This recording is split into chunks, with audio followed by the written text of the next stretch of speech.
Bonjour à tous. Aujourd'hui, nous allons nous intéresser à un accord signé récemment entre Sonatrach et la société allemande ING AG.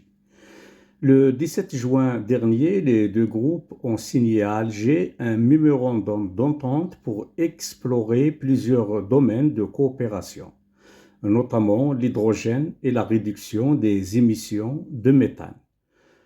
Lorsque les médias ont relayé cette information, l'attention s'est naturellement portée sur l'hydrogène vert, présenté comme l'énergie du futur.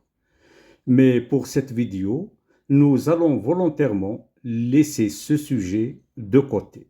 Nous allons nous concentrer sur un aspect beaucoup moins médiatisé, mais qui pourrait avoir des retombées économiques bien plus rapides, la réduction des émissions de méthane. À première vue, cela peut sembler être un simple dossier environnemental destiné à satisfaire les exigences climatiques européennes. Pourtant, lorsqu'on regarde de plus près, on découvre que cette question touche directement aux revenus de l'Algérie, à la sécurité énergétique de l'Europe et à l'avenir des exportations algériennes de gaz. Alors, pourquoi Sonatrach et VNG s'intéressent-elles autant au méthane? Et surtout, que va gagner l'Algérie et l'Europe de ce contrat? C'est ce que nous allons voir ensemble. Pour commencer, il faut comprendre ce qu'est le méthane. Le méthane est le principal composant du gaz naturel. Autrement dit, lorsque du méthane s'échappe dans l'atmosphère à cause de fuites sur un puits, un gazoduc, une station de compression ou une installation de traitement, ce n'est pas seulement une émission polluante. C'est aussi du gaz qui ne sera jamais vendu. Et c'est là que réside tout l'intérêt économique du sujet. Premier avantage pour l'Algérie, vendre davantage de gaz au lieu de le perdre. Chaque tonne de méthane récupérée peut être injectée dans le réseau, utilisée localement ou exportée vers les marchés internationaux. Autrement dit, moins de fuites signifie davantage de gaz disponible à la vente. C'est probablement l'une des rares mesures environnementales capables de générer presque immédiatement des bénéfices économiques. Deuxième avantage, augmenter les recettes d'exportation. L'Algérie exporte chaque année des dizaines de milliards de mètres cubes de gaz vers l'Europe et d'autres marchés mondiaux. Même une réduction limitée des pertes peut représenter donc des volumes supplémentaires importants. Et ces volumes supplémentaires peuvent se traduire par des dizaines, voire des centaines de millions de dollars de revenus additionnels sur plusieurs années. Pour Sonatrach, récupérer du gaz qui s'échappe déjà des installations est souvent beaucoup moins coûteux que de découvrir et développer un nouveau gisement. Le troisième avantage pour l'Algérie, c'est préserver l'accès au marché européen. C'est un point essentiel. L'Union européenne, comme on le sait, renforce progressivement ses exigences concernant les émissions de méthane tout au long de la chaîne d'approvisionnement énergétique. Les fournisseurs capables de démontrer de faibles émissions disposeront bien évidemment d'un avantage concurrentiel. À l'inverse, les producteurs qui ne s'adaptent pas risquent de faire face à davantage de contraintes réglementaires et commerciales.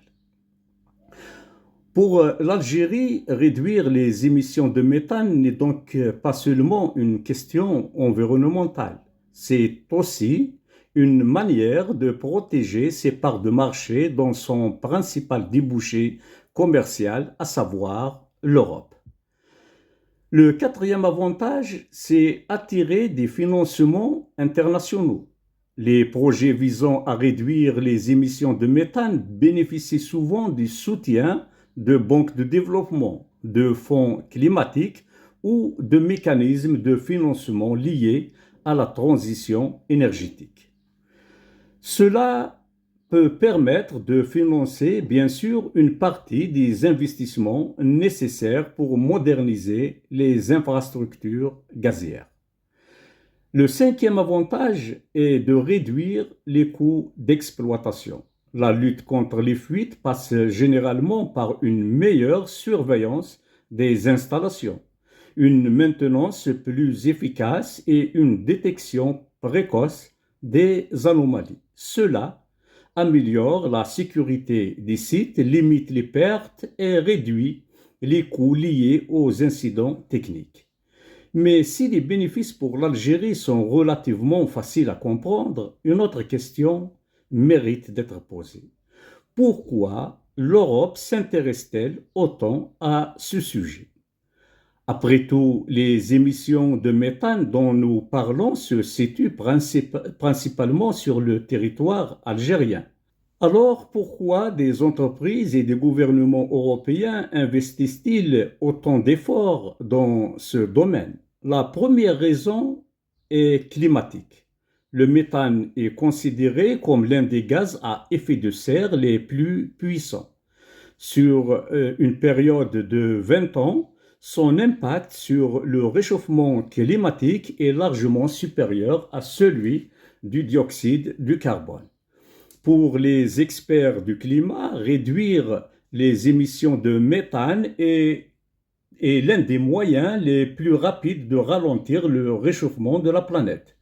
L'Europe a fixé des objectifs climatiques ambitieux dans ce domaine, mais elle sait qu'une partie du gaz qu'elle consomme est importée. Réduire les émissions chez ses fournisseurs permet donc également de réduire l'empreinte climatique globale de l'énergie qu'elle utilise.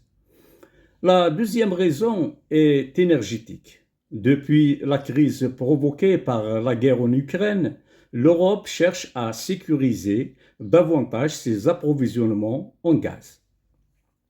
L'Algérie est devenue un partenaire encore plus important dans cette stratégie.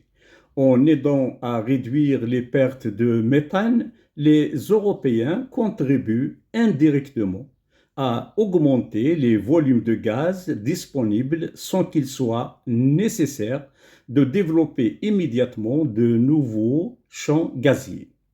C'est une manière relativement rapide et peu coûteuse d'améliorer l'offre énergétique. Le troisième intérêt pour l'Europe, c'est garantir la conformité de ses importations aux futures réglementations.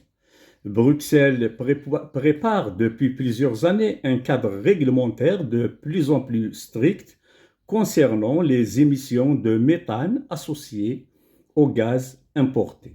Les entreprises européennes devront démontrer que le gaz acheté respecte certains standards environnementaux. Plus les producteurs étrangers réduisent leurs émissions, plus il devient facile pour les importateurs européens de satisfaire ces nouvelles exigences.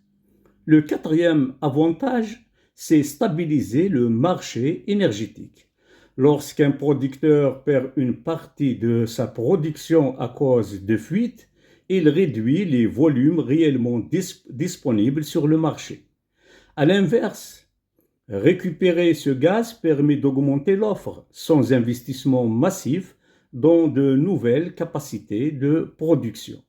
À long terme, cela contribue à renforcer la sécurité d'approvisionnement et à limiter certaines tensions sur les marchés énergétiques. Enfin, l'Europe y gagne aussi sur le plan politique. Les relations énergétiques entre l'Algérie et l'Europe ne se limitent plus aujourd'hui à une simple relation vendeur-acheteur. Elles évoluent progressivement vers des partenariats plus larges intégrant les questions climatiques, technologiques et industrielles.